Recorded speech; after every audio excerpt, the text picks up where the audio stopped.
Soğuk bekin mi? Rekko isteyen işini sinip alıp geliyorsun. Mahmulu. Göçe geliyorsun.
Patates yediğin zaman elini üzerine silme, bez havluya sil, olur mu?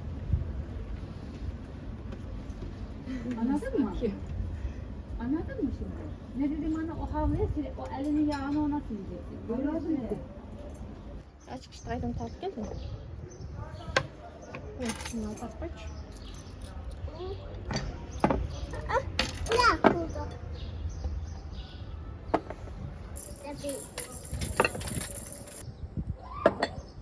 Şey ya.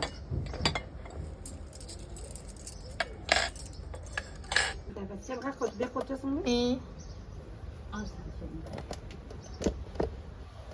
Gelin istengsçi. Başlayalım. Alın.